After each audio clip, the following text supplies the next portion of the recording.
Ok, alors bienvenue à toi dans cette nouvelle vidéo Smart Learn. Et ce soir, on fait un petit format surprise dans lequel je vais répondre, comme ça, en live, aux questions sur l'industrie pharmaceutique. Tu es également libre de m'indiquer dans les commentaires tes opinions. Je serai ravi de pouvoir les lire et de pouvoir débattre. Il n'y a aucun souci là-dessus. Sache que je ne suis payé par personne. Je réponds selon ce que je crois être dans l'instant T la meilleure réponse, selon mes convictions. Et puis si jamais tu souhaites en savoir davantage sur mes contenus surprises, le lien d'accès de mon Telegram privé se situe dans la description de cette vidéo. Tu es libre de cliquer dessus pour y accéder gratuitement. Et puis sur ce, pas de chichi, pas de blabla, on y va tout de suite. Alors, première question, il s'agit déjà du site Quora. C'est un site que je te recommande, qui est largement sous-coté par les entrepreneurs. C'est là où je trouve beaucoup d'idées, de sujets. Et ça m'intéresse aussi de regarder les différents points de vue, les différentes expertises sur ces sujets. Alors pourquoi les industries pharmaceutiques veulent-elles augmenter leur chiffre d'affaires au détriment de la santé publique ? C'est un peu manichéen de penser que on a d'un côté les méchants industriels du privé tout noir et de l'autre les gentils moutons blancs du public. Il faut vraiment prendre conscience que c'est avant tout un travail d'équipe et l'État n'a pas intérêt à étouffer l'industrie pharmaceutique, tout comme l'industrie pharmaceutique n'a pas d'intérêt à étouffer l'État. Tout simplement parce que chaque année, c'est un budget de la Sécu qui est voté tous les ans. Et il s'agit toujours de trouver une bonne balance entre ce pourquoi on est prêt à allouer comme argent pour la consommation des médicaments et ce pourquoi on est prêt à faire des économies. Donc si tu veux, il est dans l'intérêt aussi des industriels pharmaceutiques que la santé publique s'améliore et que les gens vivent toujours de plus en plus vieux, de plus en plus longtemps. On en reviendra sûrement dans d'autres questions. Je vais essayer de faire des réponses un peu plus rapides. Quel est le but premier des grandes industries pharmaceutiques ? Soigner ou bien se faire du bénéfice ? C'est un peu... Bon, c'est une question comme une autre. Évidemment, on part du principe quand même que ça reste une entreprise. Et comme toute entreprise, bah, ça ne vit pas d'amour et d'eau fraîche. Donc évidemment que y a quand même un minimum de bénéfices à en tirer, ne serait-ce que pour payer tous les cerveaux brillants qui sont engagés là-dedans. On reviendra sûrement là-dessus, mais c'est quand même des années de recherche, beaucoup de taux d'échec au niveau des molécules, des technologies toujours plus chères, et évidemment l'un comme l'autre ne sont pas incompatibles. On peut tout à fait soigner tout en faisant du bénéfice. Donc voilà. Quels seront les métiers d'avenir dans les industries pharmaceutiques ? Les métiers d'avenir, il y en aura beaucoup. Je pense prioritairement à tout ce qui est la gestion des données dans la santé, puisque tout va se digitaliser, donc tous ceux qui auront des expertises en intelligence artificielle, en réalité virtuelle, en tout ce qui est un peu... Ouais, tout ce qui est un peu technologique, code, etc. Il y aura beaucoup de partenariats avec d'autres branches de métiers qui se feront, d'autres ponts. Que puis-je espérer comme travail en industrie pharmaceutique avec un doctorat en sciences pharmaceutiques ? Tu peux faire beaucoup de choses. Je sais que c'est la question qui est très bateau. C'est la réponse qu'on m'avait dit dès ma 2A. Ça m'avait saoulé. Je me disais, bah ils veulent pas se mouiller. La vérité, c'est que il y a tellement de branches différentes dans l'industrie. Tu peux travailler en assurance qualité, en marketing, en production, en recherche, dans les données cliniques, en épidémiologie. Tout ça, ce sont des métiers qui vont être plutôt définis par le choix de ton Master 2. Après, évidemment, ça n'est pas un univers qui est fermé. Si tu te sens moins bien dans une porte, tu changes de porte, tout simplement. Nul doute qu'avec le doctorat que tu as sur les épaules, tu peux potentiellement tout faire, hein. Tout est une question simplement de bonne volonté.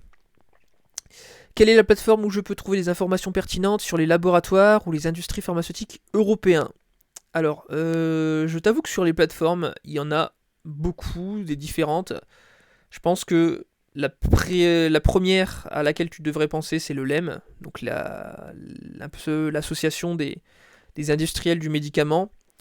Maintenant, évidemment, si tu souhaites une recherche sur un laboratoire en particulier, chacun a un compte sur les réseaux sociaux, un site internet, et je pense que voilà, il n'y a pas mieux placé que eux-mêmes pour répondre à ces questions. Combien de temps faudra-t-il pour recréer en France une industrie pharmaceutique capable de répondre à nos besoins? Un certain temps. Je pense qu'au niveau des infrastructures, au niveau des budgets, on pourrait potentiellement les avoir. Maintenant, évidemment, c'est toute une question de politique. Évidemment que si l'État n'est pas incitatif et veut absolument taxer, je veux dire, les industriels pharmaceutiques sont comme tous les autres industriels.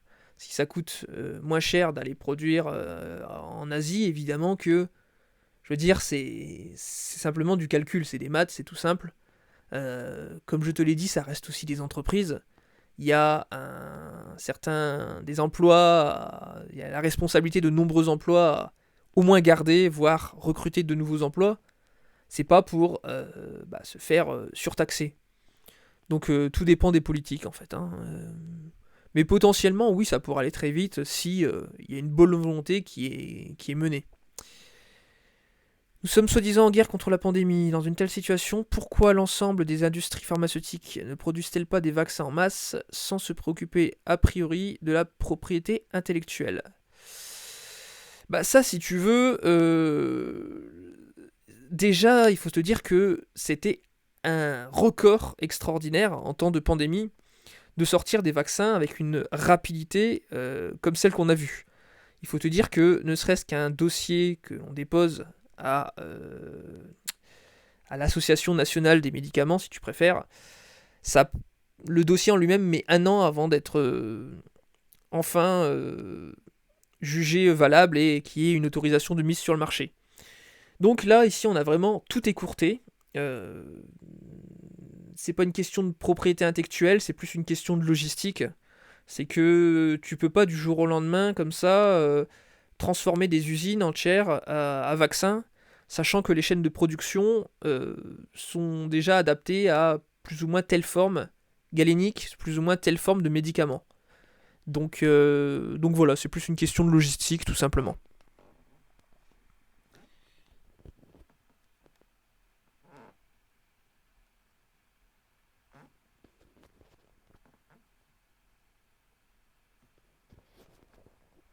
Est-il possible que des grandes entreprises pharmaceutiques disposent déjà d'un remède contre le cancer, mais qu'elles ne commercialisent pas car ce ne serait pas rentable? C'est... Non, si tu veux, ça marche pas comme ça. Le cancer, c'est... Il n'y a pas deux cancers qui sont pareils. Deux patients qui ont un même cancer, admettons du poumon, n'auront pas du tout la même cartographie, si tu veux, du cancer. Si tu veux, il n'y a pas un seul type de cancer, il y en a plusieurs. Et le cancer, c'est quoi finalement? C'est une dégénérescence de ton patrimoine génétique. C'est-à-dire qu'on a des cassures, on a des événements qui viennent provoquer cette perturbation, et à partir de là, le bon cycle des cellules de ton corps est perturbé, et plutôt que une cellule vit et meurt comme n'importe quelle cellule, elles vont continuer de se reproduire, ça va devenir anarchique, elles vont migrer, ça va faire des métastases. Bref, tout ça pour te dire que il n'y a pas deux cancers qui sont pareils. Donc, tu peux pas avoir un remède universel contre le cancer.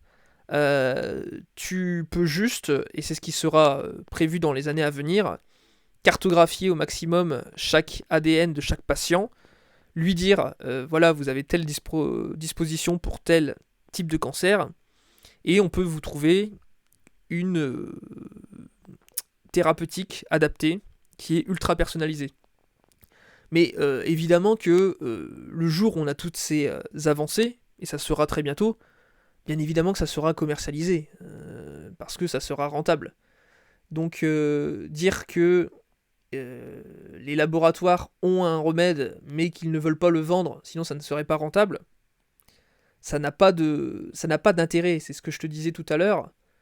Il est plus dans l'intérêt des laboratoires que les gens vivent plus longtemps avec justement plutôt des pathologies chroniques où justement il y a plus d'accompagnement à faire, plutôt que les gens décèdent. Je veux dire, ça n'a pas de sens. Donc voilà, essaie un peu de te placer aussi à la tête, dans la tête de quelqu'un qui doit faire du chiffre. C'est pas en tuant les gens que tu vas faire du chiffre, loin de là. Donc voilà. Quelles vont être les conséquences de cet échec des industries françaises à ne pas faire réaliser le vaccin Covid-19? Bah, c'est juste que la France va continuer de décliner dans l'image de sa recherche scientifique, alors qu'on était quand même des pionniers dans la vaccination avec Pasteur, mais voilà, c'est plus une question politique. Et voilà, pour la petite histoire, c'est plutôt des rivalités à titre individuel qui ont malheureusement fait avorter dans l'œuf le projet, on va dire. Donc voilà, ça je pense que c'est plus une question culturelle et voilà, je pense que même l'État a eu son rôle à jouer, il aurait dû être davantage là.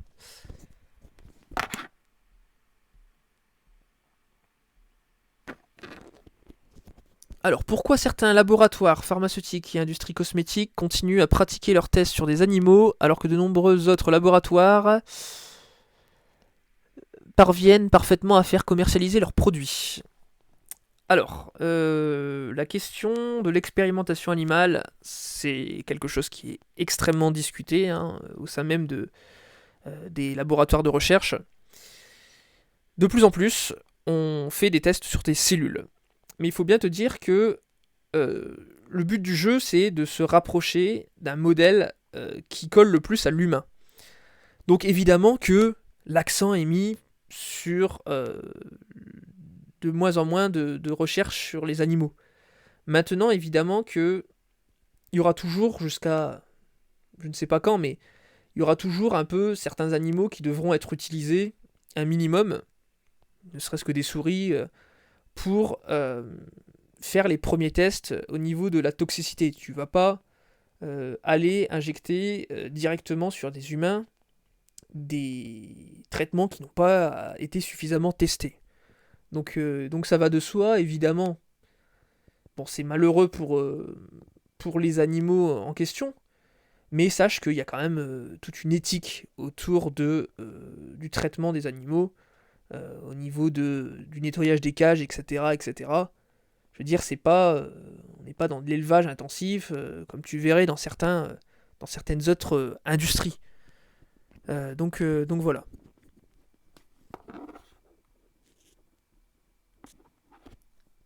Pourquoi les compagnies pharmaceutiques n'ont-elles pas guéri des maladies au cours des 60 dernières années? Ben si, des maladies, il y en a eu qui ont été guéries. La plupart des maladies du XXe siècle ont été celles qui étaient vraiment qui causaient beaucoup de morts ont été littéralement presque éradiquées. Si on pense à la tuberculose, voilà, il y a plus grand cas. On continue malgré tout de vacciner certaines populations à risque mettons en Seine-Saint-Denis où tous les bébés par précaution sont vaccinés. Mais non, voilà, il y a beaucoup de maladies qui ont reculé considérablement. Il faut arrêter de toujours voir le verre à moitié vide. Si je prends l'exemple du sida, t'imagines, mais dans les années 80, c'était un test positif, c'était synonyme de mort dans les années à venir. Là, je veux dire, c'est passé comme quelque chose de chronique où un patient qui est zéro positif peut mener une vie euh, plus ou moins normales en fait, hein. Il y a juste un peu cette charge affective, forcément. Mais voilà, évidemment, on espère bien dans les années à venir complètement éradiquer le sida, par exemple. Les multinationales de l'industrie pharmaceutique sont-elles plus puissantes que les États? Alors, oui, honnêtement, il y a certaines compagnies, quand tu compares le chiffre d'affaires, c'est bien plus puissant que le PIB de certains États. Après, est-ce que c'est une mauvaise chose? Je pense que les États, il faut en prendre et en laisser. Je veux dire, les États, qu'est-ce qui nous a conduit à la guerre dans les siècles derniers? C'est les États. Je veux dire, les entreprises à chaque fois s'adaptent, mais il y a une expression qui dit, et que j'aime beaucoup, qui dit que les États, quand ils faisaient la guerre, c'était toujours des gens qui ne se connaissaient pas mais qui se tuaient, au profit d'autres personnes qui se connaissaient mais qui ne se tuaient pas. Et ça veut dire ce que ça veut dire. Ça veut dire que finalement, euh, on conteste beaucoup l'hégémonie de certaines entreprises, mais là, dans le cas d'une pandémie par exemple, la coopération internationale, elle est essentielle. Et heureusement qu'on ne s'arrête pas au rôle des frontières pour, pour faire avancer la recherche. Heureusement que tout le monde s'est planché sur le même sujet, sinon ça aurait été beaucoup plus catastrophique. Quelles sont les meilleures astuces santé que l'industrie pharmaceutique ne veut pas qu'on sache? Bah, les astuces santé, tu en as plein sur internet. Je ne pense pas que l'industrie pharmaceutique passe son temps à censurer toutes les astuces beauté de tes youtubeuses préférées. Non, clairement, franchement, les astuces santé, bon, moi ça me fait toujours un peu rire. Finalement, la santé, il n'y a pas grand chose à faire pour l'entretenir, hein. Tout est question d'équilibre. Ne pas faire d'excès, ne pas faire de carence. Et puis voilà, quoi, je veux dire, à partir de là, je vois pas pourquoi l'industrie pharmaceutique voudrait te cacher des astuces santé. Au contraire, dans les années à venir, tu verras que les laboratoires en donneront de plus en plus, essaieront de plus en plus de communiquer avec les communautés de patients. Donc non, clairement, c'est au contraire, c'est une volonté de l'industrie à venir d'améliorer sa communication, même si elle a eu un peu de retard, je te l'accorde, et je te l'explique pourquoi dans certaines vidéos. Que risque-t-on à s'opposer à l'industrie pharmaceutique? Tu seras décapité sur la place publique. Non, bah, en vrai, s'opposer à l'industrie, bah écoute, on est quand même dans un pays libre, tu penses ce que tu veux, il n'y a pas de... On cherche pas à convaincre tout le monde, il y aura toujours des personnes réfractaires. Je pense que le but c'est avant tout de dialoguer, tout simplement. Voilà, même ce que je te dis, voilà, tu en prends, tu en laisses, tu fais ce que tu veux, il n'y a pas de, y a pas d'oppression, faut arrêter de voir des ennemis partout, hein. Je veux dire, les gens dans l'industrie pharmaceutique sont suffisamment occupés sur leurs affaires pour avoir en plus à gérer les complotistes, etc. Donc voilà. Est-il vrai que les médicaments pharmaceutiques sont une solution à court terme aux problèmes de santé, alors que les herbes naturelles restaurent la fonction, sont durables et ont des effets secondaires minimes? Oui, alors si tu veux, la pharmacie, l'industrie pharmaceutique de base est basée sur l'extraction de principes actifs qui provenaient d'herbes, de certaines plantes. Donc forcément, oui, certaines herbes naturelles peuvent avoir des effets. Maintenant, évidemment, ce qu'on a isolé, c'est juste la molécule qui était utile dans la pathologie. Ce qui fait que c'est beaucoup moins toxique parce qu'il n'y a pas des autres molécules des plantes qu'on va t'injecter dans le corps. Maintenant, des effets secondaires minimes, des effets secondaires, tu en auras toujours. Je veux dire, à partir du moment où ça agit sur une cible, heureusement qu'il y en a. S'il n'y en a pas un seul, c'est que t'as peut-être, voilà, c'est peut-être que c'est un placebo, tu vois. Donc voilà, il faut vraiment considérer que forcément des thérapeutiques qui sont fortes, comme des thérapeutiques contre le cancer, bah c'est forcément beaucoup d'effets secondaires, parce qu'il y a beaucoup d'autres cibles qui vont être touchés.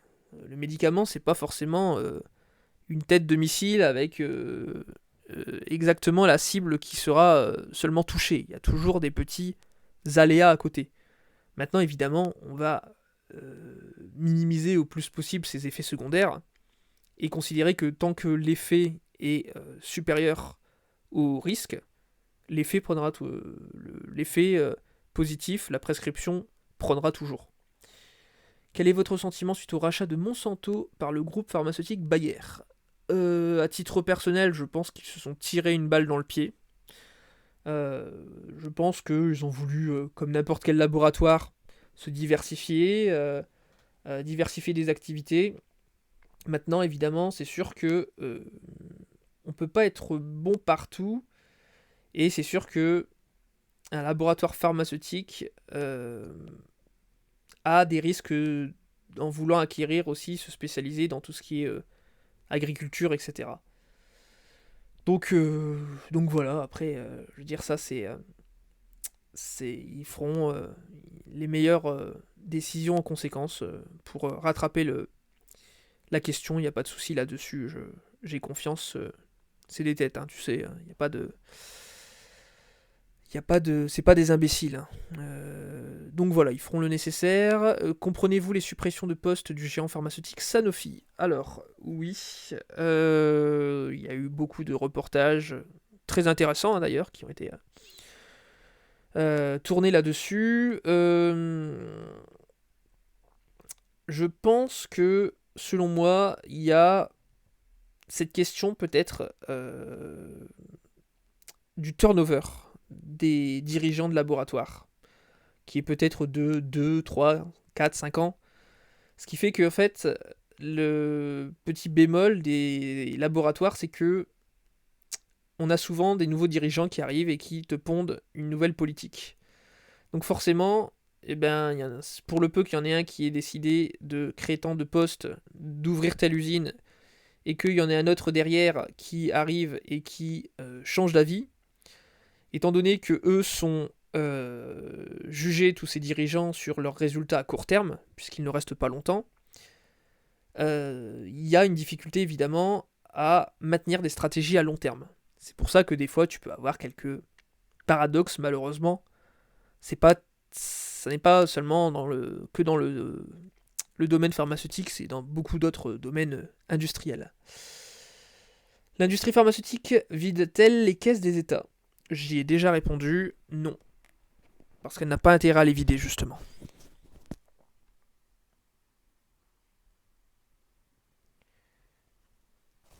Peut-être une dernière pour la route, parce que je vois qu'on est déjà à 23 minutes. Si je fais 25, c'est déjà pas mal.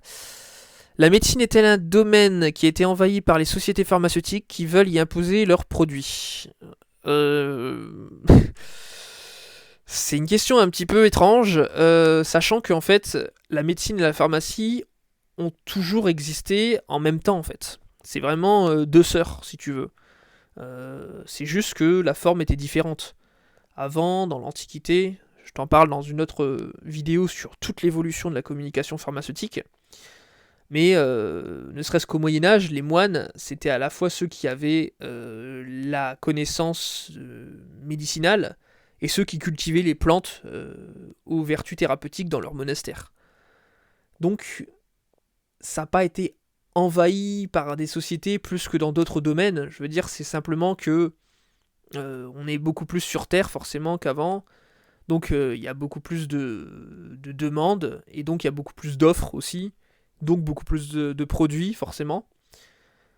Te dire que ça a été envahi, oui et non en fait. Évidemment que c'est un marché comme un autre qui est assez porteur. Donc forcément qu'il y a beaucoup de personnes, d'industriels qui veulent tenter leur chance.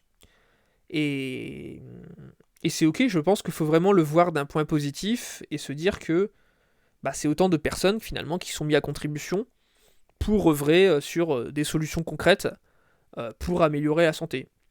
Donc je pense pas que cette concurrence entre laboratoires, cette multiplication des solutions, des produits, soit un problème. Au contraire, je pense que le premier gagnant dans tout ça, c'est le patient. Et voilà, j'espère que j'ai répondu le mieux possible à ces questions. Si tu aimes ce format, que tu souhaites que j'en fasse un prochain, n'hésite pas à me le dire en commentaire. Et puis je te retrouve très bientôt pour soit un nouveau live Smart Learn, ou soit tout de suite dans mon canal privé Telegram. Je te dis à très bientôt, prends soin de toi et salut, ciao ciao.